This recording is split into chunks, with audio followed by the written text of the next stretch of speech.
Who's going to play the next Bond? Will it be Daniel Craig, Idris Elba, or this Singaporean with expensive taste? That's right, we're talking about the worst Bond story ever.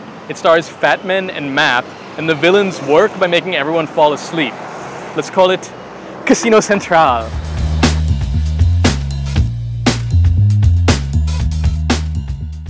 This is Arjuna Mahendra. He's Sri Lanka's central banker. He's been in the news a lot over the past few years for some bond issues that have been as scandalous as they are confusing. It's a bit like someone stealing your lunch money using calculus. We'll try to explain. Let's start someplace James Bond will be comfortable, a casino.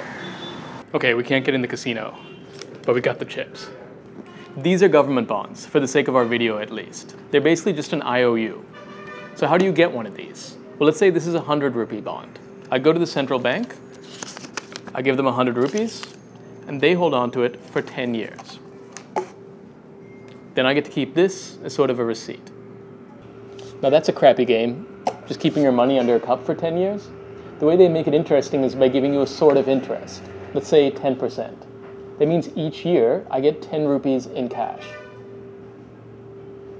At the end, I get my 100 rupees back, plus all of my interest, which means I can now buy a bath packet. It's obviously more complicated than that, and they deal in the billions of rupees, but this is basically what a bond is. The cool thing is that you can take this thing outside and trade it on the street, and that's where you make the real money. So let's play a round of the bond game. Today's players are Pussy Galore, that's actually her Christian name, and Jaws, whose name is actually La Santa. So players, today what we're playing for is 2 bonds, each worth 100 rupees. So now the players place their bids, because it's competitive. So blah, blah. Okay.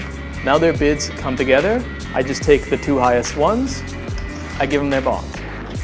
That's how the game is usually played. Now let's get to the fun part. How do you cheat? So let's run the same game again. So hey guys, I got 2 bonds for sale. But this time I whisper something to Pussy. Hey Pussy, I'm actually selling 10 bonds. So they place their bids, but Pussy has some inside information. So you can see she's placing a lot of low bids. Now what happens at the end is I'm like, oh, guess what guys? I'm actually offering 10 bonds. So Pussy gets a bunch of bonds at a really good price for her. That's how you can game the system. That's kind of what happened last year. The central bank advertised 1 billion and they took 10 billion.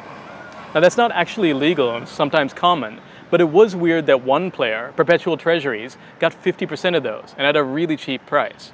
They paid as little as 90 rupees for bonds that were trading for 121 rupees like the same day. Oh, and Perpetual Treasuries is owned by Arjuna Mahendra's son-in-law. I'm not actually peeing. So this was a scandal, but a lot more boring than like a sex scandal or your usual corruption. Then there was an election and people kind of forgot. Until it happened again. That's right, there was a second edition of Sri Lankan bond, this time called Diamonds Are Perpetual. On March 24th of this year, the central bank advertised for 40 billion in bonds, but they accepted 80. They also took them at a really crappy price. Just look at this graph. That huge dip is where we sold, and then the prices went right back up the next day. What that means is someone made a killing. And that's not all. The central bank can make prices move with just a press release. On March 30th, they released something saying that they were going to raise 400 billion rupees internationally. That made bond prices go up. Which makes you wonder, why didn't they just wait 2 days and get these bonds at a good price? Instead, a few companies got them really low, sold them really high, and they made a killing. Meanwhile, the country is stuck with these shitty debts for years. In a sort of sorry not sorry, the central bank said they didn't do anything wrong, but they were going to change. Some of the specific changes they said was they're going to be more transparent about information, including the amount of stuff actually for sale, and they're going to let the EPF bid directly again, instead of getting screwed on the secondary market. For a lot of people, sorry not sorry is not enough. They want the government to not renew Arjuna Mahendra's term on June 30th and install someone less controversial. What should you think? I honestly don't know. I'm actually surprised you watched this far. I just hope this gives you some information you can use to process the news a bit better. And me personally, I think the next Bond should definitely be Idris Elba or Angelina Jolie.